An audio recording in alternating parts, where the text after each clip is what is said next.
Sahabat yang baik, dalam kehidupan sehari-hari, kita seringkali dihadapkan pada situasi di mana kita membutuhkan bantuan finansial dan hutang menjadi salah satu pilihannya. Namun, kita harus ingat bahwa Tuhan menginginkan kita untuk hidup dalam kebebasan dan tidak terbelenggu oleh hutang. Jadi sahabat, hiduplah dengan tanggung jawab dalam mengelola keuangan dan membayar hutang sambil mempercayakan kebutuhan kita kepada Tuhan.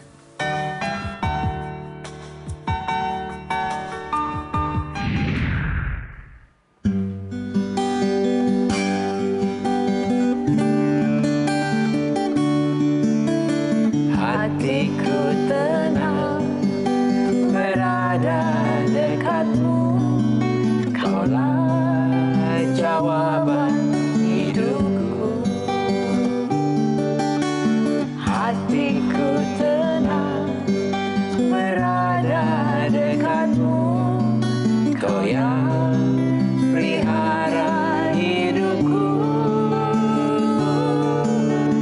Pertolonganmu begitu ajaib, Kau telah memikat hatiku.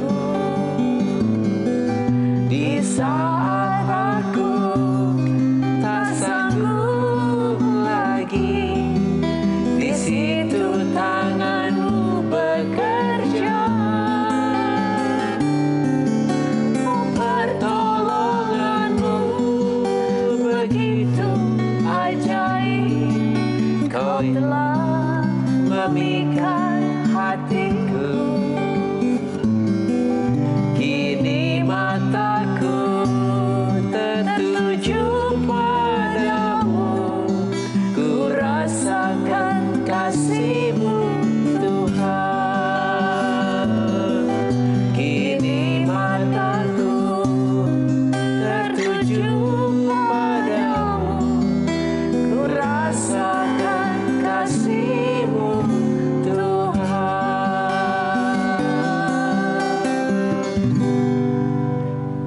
Halo sahabat yang baik, berjumpa lagi di Terang Kasih Menerangi dalam Kasih Tuhan. Tema kita hari ini, sahabat yang baik, adalah bebas dari hutang, bebas untuk Tuhan. Nah sahabat yang baik, mari kita mau berdoa supaya hari ini semua firman dan kebenaran yang kita terima sungguh akan memberkati kita semua ya. Kita berdoa ya.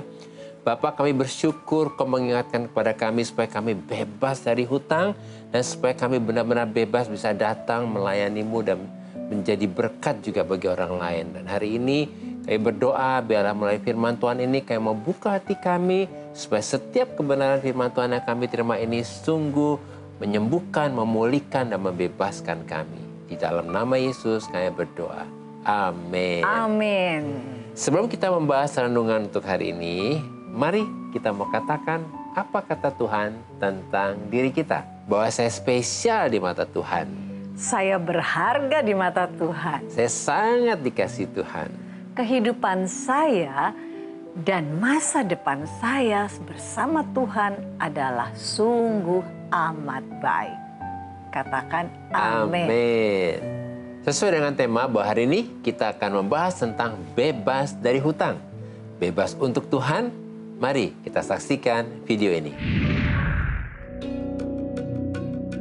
Sahabat yang baik, utang dan berbagai macam bentuknya terkesan menggiurkan.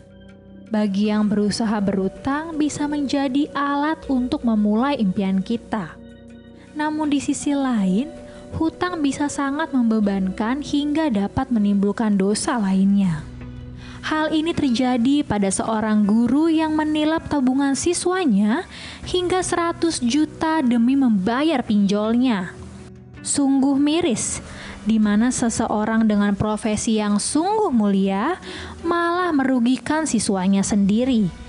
Sebagai umat Tuhan yang percaya, bagaimana seharusnya kita memandang hutang? Apa kata firman Tuhan tentang hal ini?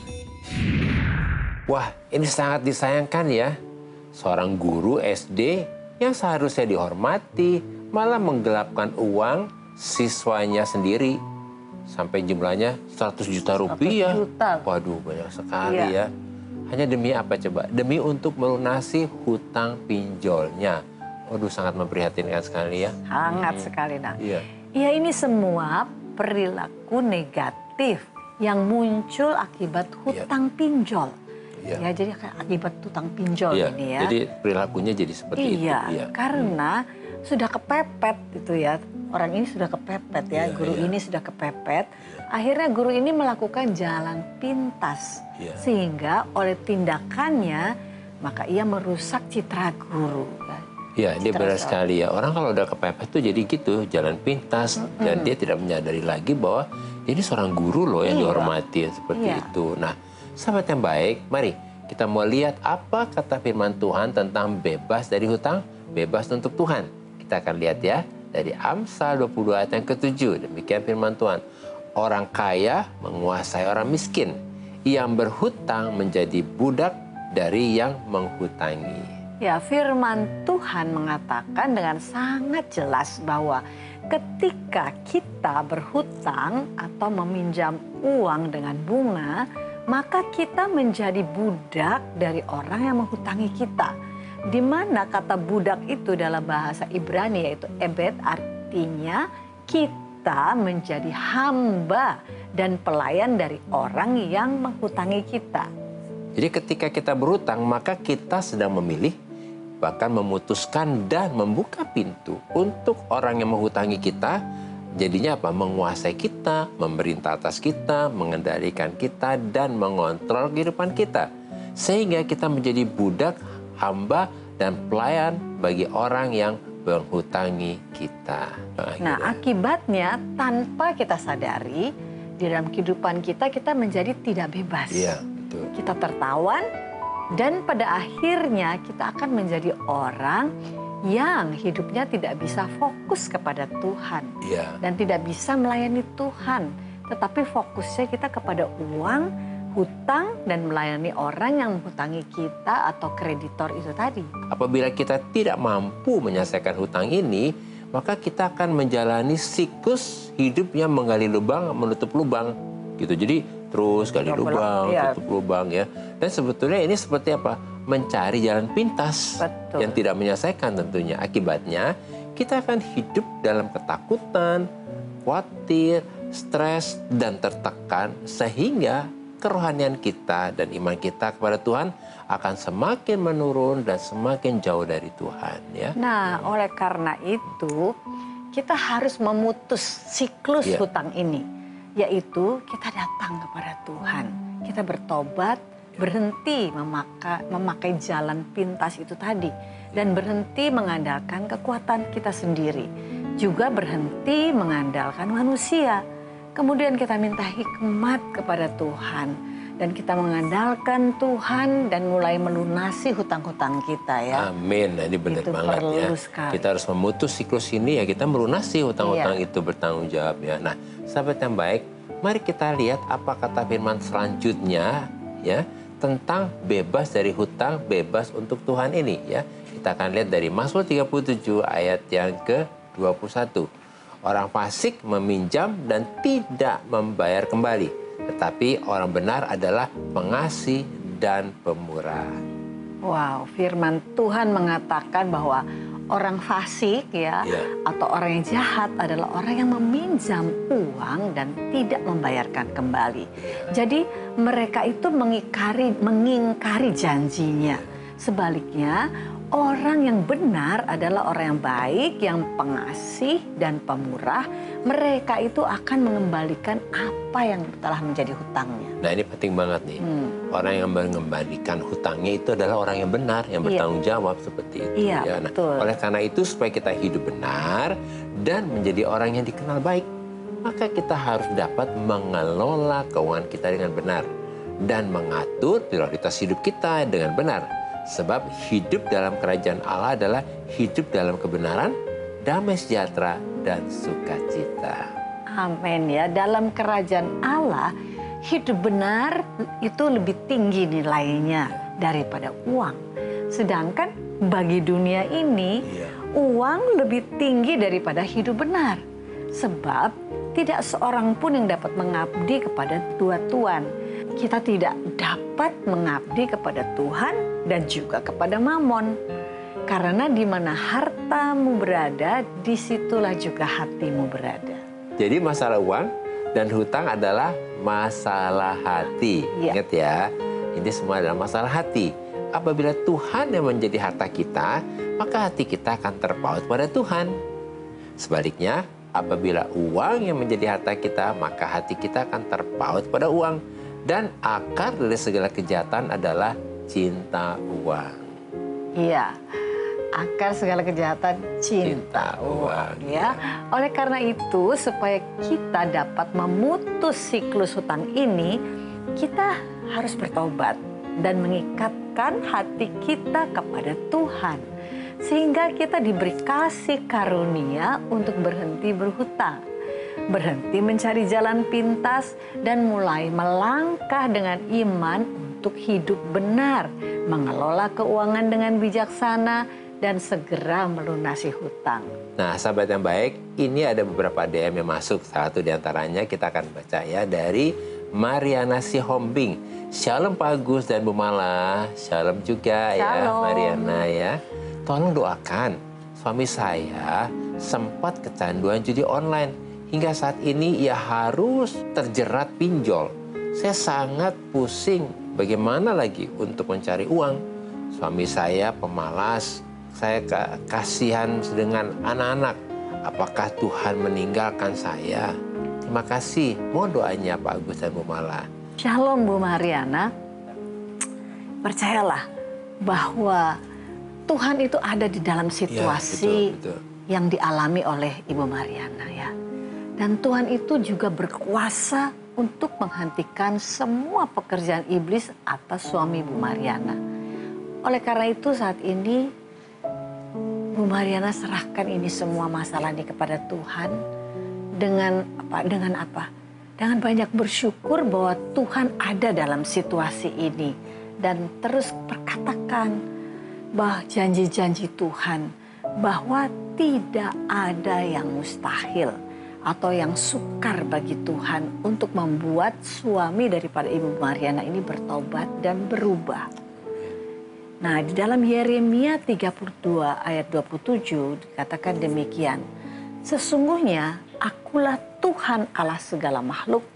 Adakah sesuatu apapun yang mustahil untukku? Itu kata Tuhan. Amin. Nah, Bu Mariana, pegang firman Tuhan ini, adakah sesuatu yang mustahil atau adakah sesuatu yang sukar bagi Tuhan? Iya. Mari kita berdoa ya. Tuhan, kami percaya dan kami deklarasikan hari ini bahwa Tuhan adalah Allah segala makhluk dan tidak ada yang sukar, tidak ada yang mustahil bagi Tuhan. Untuk Tuhan bekerja saat ini juga membebaskan suami Bu Mariana dari keterikatan akan judi online dan dari pinjaman online. Kami berdoa hari ini Tuhan jamah suami Bu Mariana. Amin. Untuk dia bertobat dan kembali kepada Tuhan. Di dalam nama Yesus kami berdoa. Amin. Amin. Nah, sahabat yang baik, terima kasih buat respon dan DM-DM-nya pada kami dalam program Terang Kasih ini. Bagi sahabat yang memiliki beban, permasalahan, tekanan hidup, minta didoakan atau ingin bersaksi seputar kehidupan rohani, Silahkan DM, silahkan komen atau kirim video ke Instagram @terangkasih_RTV. sahabat yang baik, demikianlah firman Tuhan untuk hari ini. Jangan kemana-mana, pastikan tetap ada di Terang Kasih menerangi dalam kasih Tuhan.